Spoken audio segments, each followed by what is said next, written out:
Let's look at the highs and lows from all that action with Hot or Not.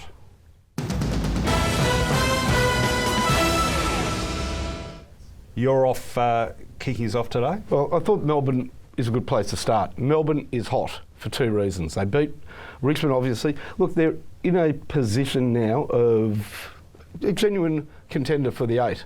But there's betting news for Melbourne, and that is Freo are in free fall. Now's the time to re-sign Jesse Hogan. I mean, there was real concerns that he would go back to Fremantle. That does not look like a destination anymore. West Coast have got their full forward and centre forward. Sign him now. Make a certainty of that forward line. I reckon it's a great time to be the Melbourne Football Club. I love the way they're playing, Finey. It's so different to the stodgy brand we've sort of got used to over the last couple of years. It's almost AFL-like. Well, I mean, it's flavour of the month, that brand, isn't it? I mean, higher scores, more attacking run-off half-back. It's easy to say it's all come from Simon Goodwin, who, of course, is taking over next year, but I'll give Roosie some credit for playing a part in it. He always said he wanted to stiffen up the defence first and then work on the other stuff, and it's proved to pretty much be how it's working out. I mean, they are a stiffer team, and it's not Viagra, it's Viney. Look, that Jack Viney, standards are set in football teams. I saw it at St Kilda with Lenny Hayes, came into the side, and a midfield was built with a hardness, really, around not the efforts of one person, but the inspiration of one person. I think Viney takes that club a long, long way. No, I agree. My turn now. I'm going first with Paul Puopolo. What a fantastic performance that was on Friday night. Won the Hawks a game. 5 goals, career best. 3 in the last quarter from memory. Of course, controversial one at the end. I think he was pushed in the back, but look at him. He flies. He runs fast. Originally basically recruited with a defensive philosophy in mind, just for that tackling pressure. But he started with that, and he's just kept adding to his game. You're now looking at a triple premiership player. I love the way he runs too, those little pistons pumping. You want to think of a cartoon-type analogy for him. I don't know if it's Popeye or Mighty Mouse or what is it. I'll tell you what, I interviewed him after the game. One thing, he'd have to shave about 3 times a day. He's a very swarthy-looking gent. But I love watching him. I think even people who are sick of Hawthorn love watching Poppy play. He's great. He came to the club as a back pocket. Yeah. Who would have thought that he'd be not only a forward, but not a defensive forward, a high-marking, exciting, goal-kicking forward. And you don't know what's around the corner for these footballers, especially mature age recruits. That Wagner at Melbourne's another one. There's a real case for picking guys that have matured in the years between 18 and 22, I reckon. No, great. Your turn. I've got to go not hot. The Richmond backline. Now, this might seem obvious. Does it seem obvious too? The Richmond backline, like a big deal?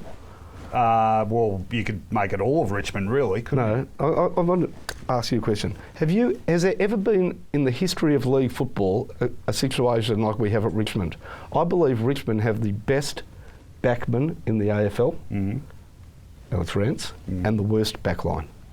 That backline, even with Alex Rance, with Stephen Morris, a too young and not physically ready Connor Menadue, and out of form Basher Hawley, Asprey, who, I tell you what, there's no problem of Asprey falling foul of the new interpretations for out of bounds. He kicks the old on the fulls. Yes. And when Chaplin drops back, he runs slower than Charlie Chaplin used to walk. Well, interesting theory there, because we've been talking about Adelaide's defence perhaps being underrated, and it hasn't got sort of recognised household names. Perhaps it's that thing about the sum being greater than the individual parts, and that's working against Richmond, who are sort of putting all their eggs in the one basket. My turn now.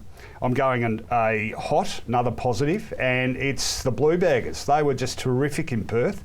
There's been nothing wrong with their effort all year, really, but they just haven't been able to get enough coherent attacking football. And look, let's not dress it up too much. It was a pretty ordinary sort of game, but when the chips were down in the last quarter, Freo playing at home, the crowd willing them on, and they just kept going and going, the Blues, and look, full credit to them. It was an inspiring win, and they're on a rebuilding mission. First win for Brendan Bolton. That's the sort of win you can draw on for the rest of the season, I reckon.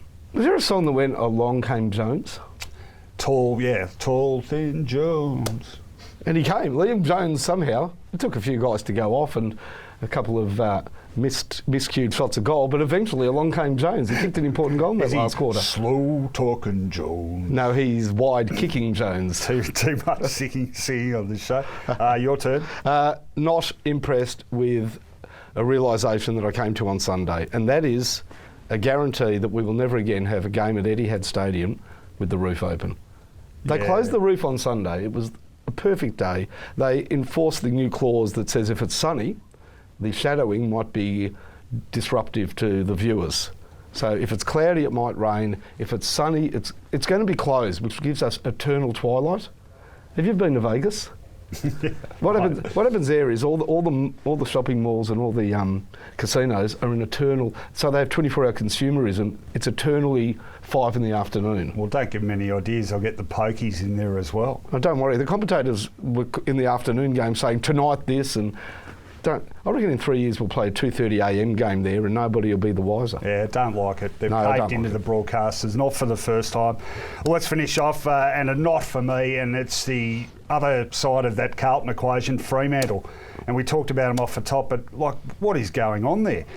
Really, the effort was okay, and this game sort of makes me even more worried. Obviously, the fact they're zipping 5, but they're actually having a crack and they're just devoid of confidence. They can't hit targets. And more, I wrote this a couple of weeks ago, Finey, and people poo-pooed me, but I think it's more and more prescient. They are becoming what St Kilda was in 2011, which is Ross, for all his tactical acumen, and I'm a big fan of him as a coach basically, but he is a draining sort of coach. He really demands so much that if the rewards aren't there... Well, hang on. Does he demand so much, or does the supporters of the team he's barracks for demand so much? Look, at St Kilda, he didn't have an opportunity to be expansive. St Kilda didn't get to play Port Adelaide in a grand final like Geelong did, win it, and then become this expansive team that gave players an opportunity. Every St Kilda fan demanded that the best players be played every week, and he was almost moulded by the need to break the drought. My point, though, is that it takes such an effort on those players involved that when things start to go wrong and they haven't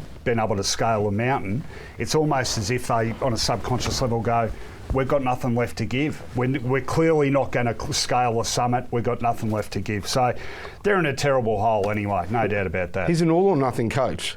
You know that by the couple of times he played second teams when sort of guaranteed of finals positions, you know, the teams he sent over.